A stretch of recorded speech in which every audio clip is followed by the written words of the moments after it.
Hello YouTube, Bill Griffith back again, and today I wanted to show how I collimate my Celestron 8SE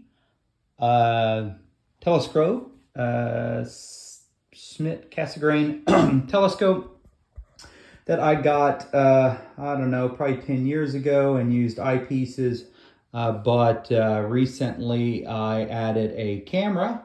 And then you see a bunch of gear on here for alignment and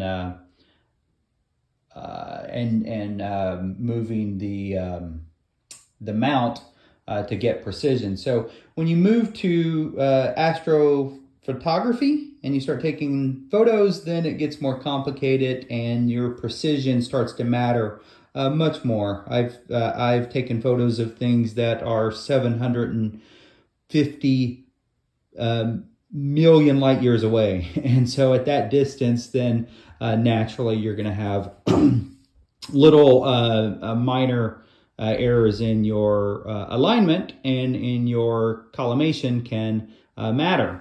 And so to solve that problem, I acquired this advanced SCT collimator from Hotech, as you see up there. And this is the sensor. So pretty expensive piece of calibrating equipment, but not that trivial on how to set it up. So I thought I'd make this video to share so I can go back and watch this video myself when I forget how this is done. And so I will walk through it. Now I have it actually collimated, but I'm going to break it apart and go through it from scratch. I feel that good science is reproducible. So I'm going to do that here. So if you turn it on to this state, you'll see that I have those three dots. They're within the same ring. And then if you go to the back of the scope, you'll also see that the three dots, those three lasers are centered in the eyepiece. So pretty well calibrated, and now I'm going to walk through how to do this. So one of the hardest things for me was to get these crosses lined up on the same dimension. Now the manual says that the manual says that if you are the further away that you are, the more precise it is. That said, these dots still need to show up on the screen there. So what is the right dimension? So here's the instruction: Advanced SCT Laser Collimator. So what I found was, if I look at the dimensions of my scope, it's 16 inches. So if I take the distance here from this to the front of my telescope, it's 15 inches. So almost the same dimensions. Now what I struggled with was, where's my pen? Is getting these hash marks lined up perfectly. What I actually had when I first did this was that I could get the, some of the online videos say match up the inner side of the line of the hash mark with the concentric ring. Some say use the outside, some say do a donut, some say use the cross. So the donut, when you put the piece of tape over top of the laser, then you get a donut, but the donut to me isn't as precise. So I want to be inside of a half of those marks. So what I do is take that off, and then you'll see I want these to be the exact same length, and that's very difficult because my corrector plate here at the front of the scope, this thing is called the corrector plate. This is the secondary mirror. So it was off. It wasn't centered. And so these marks were also off. And so when the light shoots through here, it reflects back out, and the outside of your telescope is the outside of that line. This inside part is being blocked by that secondary mirror. So these would be different distances, different lengths, and totally screw me up. So I couldn't figure out what was going on. So what I actually did is take the corrector plate off. So So let me show that. We'll go through this from scratch and get it all set up. So there is my scope. Now be careful with the corrector plate. So I take the secondary mirror off.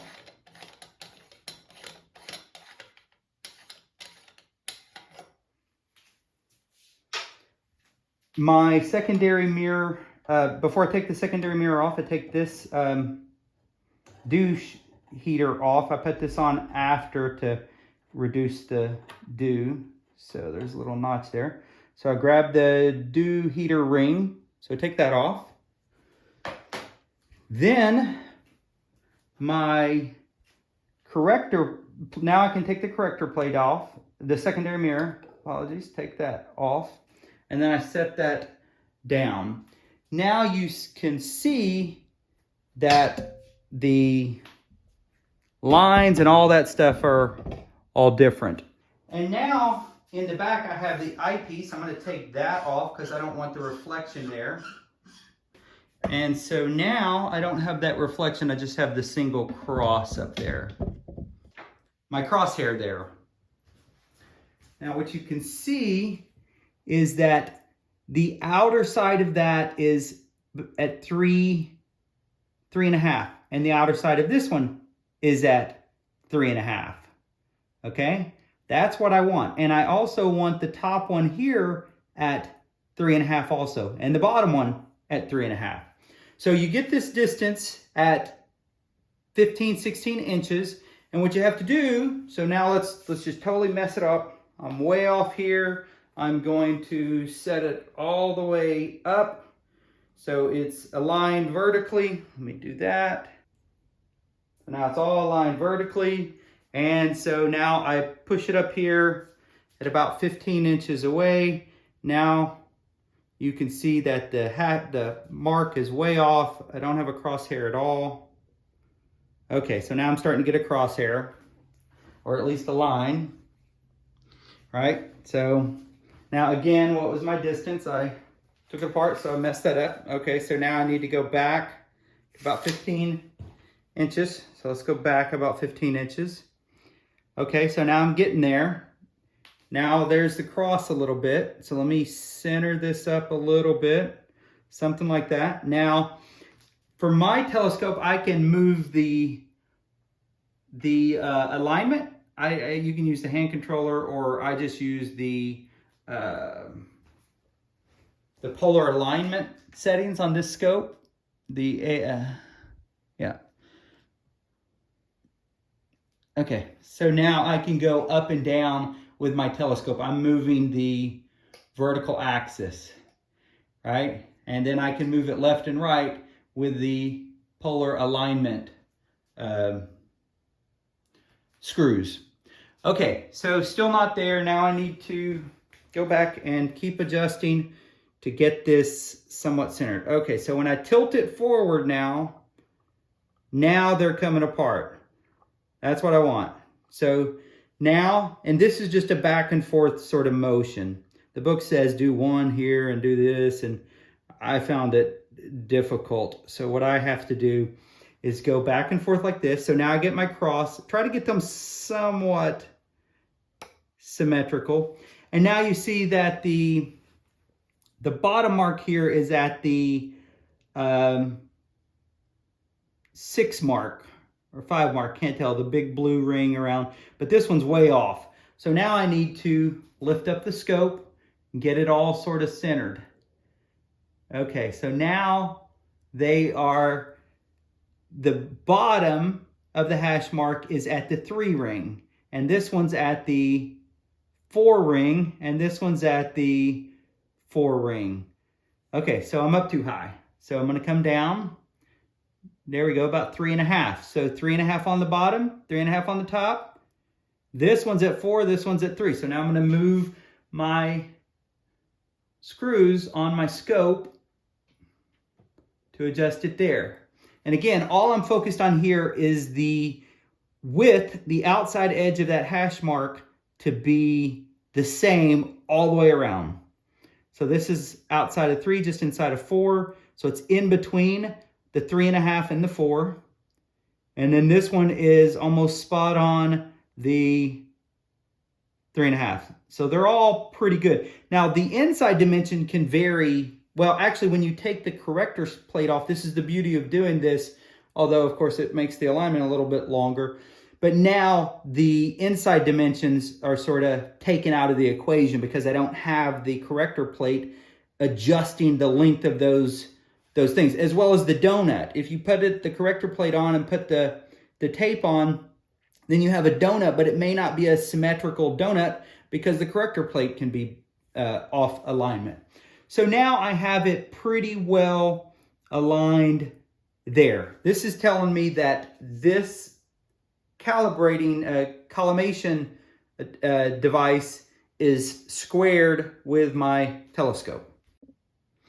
Okay, so we're going to put the corrector plate back in to the scope. Okay, so now I got the corrector plate on. Okay, so I did that, but now the left and right is off, so I'm using the polar alignment screws to adjust it left and right. So a little bit more on the up and down.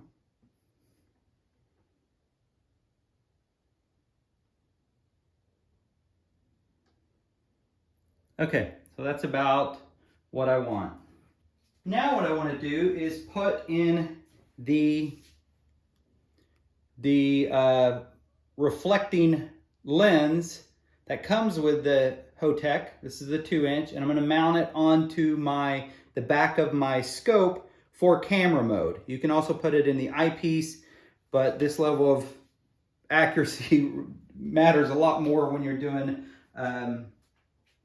astrophotography than when you're doing visual observing. So let me show that.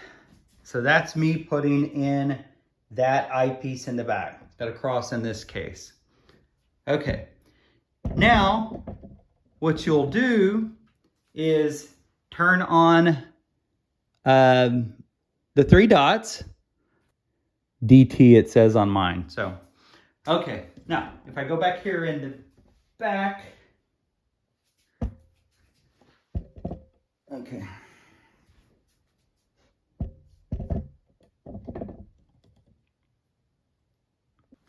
Okay, and so now I put in the secondary mirror, which will reflect back down to that eyepiece. Okay, so there's my cross. Check out, make sure everything stays in alignment. Okay, now I turn on my lasers now that I got the eyepiece in the back, my 3 dots. Now you see I got 2 dots here.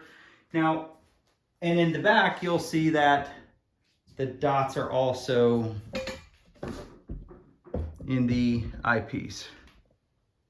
Okay, now I have this the scope relatively focused, but let me show you what it looks like if it's not focused. And so as it gets out of focus, you'll see those 3 laser dots are not at the same point.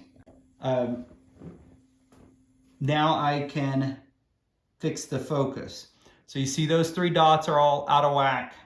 So now I'm going to adjust that by setting the focus to something that is more centered. Now, ideally, you want the back focus here, the length of this, to match whatever your telescope is. T adapter from Celestron in there, and then, yeah, where's the T adapter there? The T adapter, and then a couple other little adapters to make it thread on that eyepiece. Okay, so now it's focusing all in back to the center. Now what you'll see is that the focus point is not in the center of the bullseye. That means that my secondary mirror and my corrector plate are not perfectly centered. And that's what I'm going to fix. And this is the stuff I just could not fix because corrector plate was out of alignment. And I was fiddling with the secondary mirror and just spent a lot of time trying to figure that out. So they're centered on each other, but of course not centered in the bullseye. So that's what we'll fix in just a second. Okay, so now what I want to do is adjust the corrector plate to get that dot centered. So what I'm going to do is use my Allen key, and you'll see here on the side of the telescope there are these little adjusting brackets, if your telescope has that, and that will adjust those little brackets up here, those little adjustments. So as I turn the Allen key, that will move those in and out, which will cause this corrector plate to move left and right. I'm not wearing with these little screws yet. This is the alignment of the secondary mirror. But let's get the corrector plate centered up first. Okay, so what I'm going to do, go back here. You see that that's off centered. So now I'm going to adjust the corrector plate slightly and see which way it goes. So I'm tightening one, pushing it up, and then I go in the back, and it looks like that came down. So that's good. That tells me that that was the right direction. So this other one, maybe I'll push it up on the other bottom one.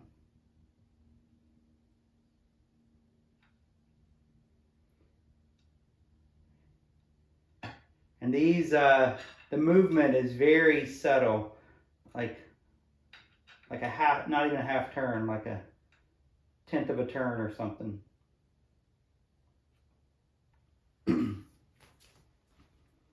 So that didn't help, that was worse. So now I undo it. Okay, so a little bit better. Okay, so now what you see is with adjusting the collimation plate, I got the bullseye and the 3 dots all centered inside of the bullseye. What you can also see as you're adjusting the collimation, not the collimation, the corrector plate, those 3 dots on the laser will move up and down. So let me show you what I'm talking about there. That can help you to figure out which direction to get the secondary collimation plate, the corrector plate to go in order to get the scope going the way you want it to. Okay, so what I'm doing here,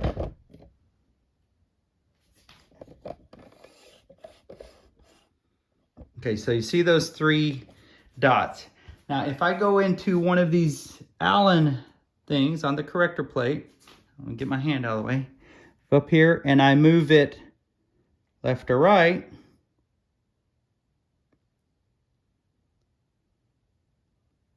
you see the 3 dots move. See, they move to the right. So I go back to the left. So that allows me to get the focus in the back. I can go to one of these others and I move it up or down and you see it moves. Ideally, we want all 3 to be on the same ring. Okay, so now we have that in place.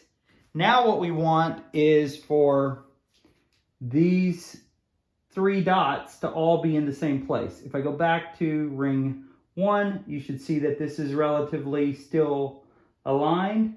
If it's not, then adjust.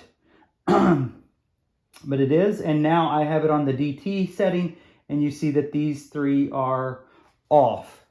Although in the back, I am still centered. So now what I want to do is adjust the secondary mirror's collimation screws, these little guys, right? So I'm going to slightly turn those and then watch those 3 dots to where they center on the same ring. That's what I want. So this one is on the 6 ring, but this one is on between the 5 and the 6. This is between the 5 and the 6 also. So I want it to go up slightly. So I'm taking the bottom screw here on the secondary and turning it left. So it went up. In fact, I should probably put the ring back on the secondary mirror. Okay, so put that on. Okay, so now that's on the 6, in between the 6 and the 5, and so is that one. So that's actually pretty good.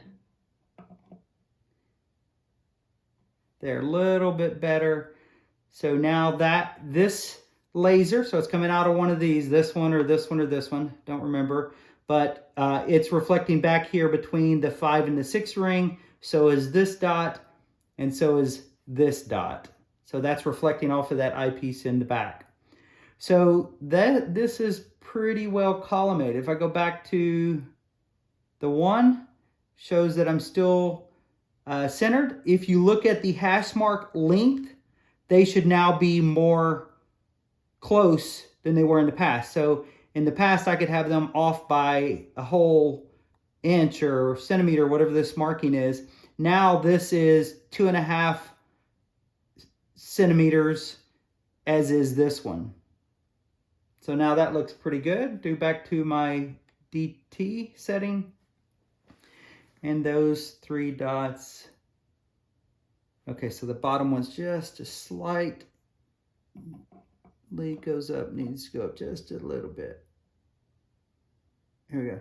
Now, if it then becomes too loose, it might rattle, so I like it to be snug. So what I might have to do is adjust one of these others so I can make sure that it's snug. Not tight, just not flapping around.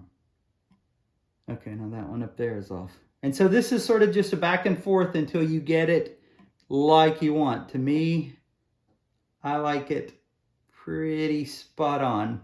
Almost no observable difference. In other words, that I can't see it with my naked eye that it's off. That's my preference. And then I know that it's as accurate as it can be. So, okay, well, hopefully this has been helpful. Like I said, I've spent many hours trying to get this thing working and found it not the most trivial.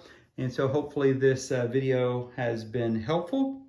Again, the key magic that helped me was get the distance correct. So for me, it was 15 inches. My telescope is 16 inches.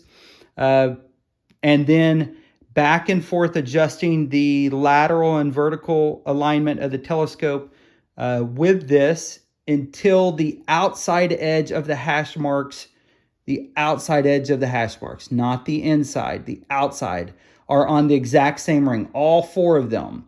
So keep moving around until each of those crosshair marks are on the same outside ring and centered in the Hotech. So that's a combination of adjusting the polar alignment of the scope as well as using these things, as well as my tripod. I actually adjust the tripod settings a little bit, move it around until I get that perfectly aligned. I don't worry about the inside because that will be impacted by the corrector plate and the secondary mirror. So if that is causing problems, you can just take the whole corrector plate out, and then you'll be able to see those hash marks should be identical in length because you don't have anything obstructing them and making them shorter, such as the secondary mirror. And then you'll be able to get it more centered. Then when you put it back in, then it's going to block. And so then you go in and adjust the corrector plate and then the secondary mirror until you get it with these 3 dots on the same concentric ring. So hopefully that was helpful. I know I'll watch this again whenever I need to go collimate. I also use this scope with the Hyperstar for wide field of view imaging, and so I'll have to break the thing apart and get it out of collimation to change it up. And so I need to remember how I did this the next time. So I thought I'd record this for everyone else if it's useful. And if not, then it's useful for me at least. All right, here's the results of my collimation. This is Polaris after I adjusted my corrector plate and my secondary mirror. And here is Messier 51, taken in the summer in Austin, Texas. I guess this was August. So thanks for watching. Happy clear skies.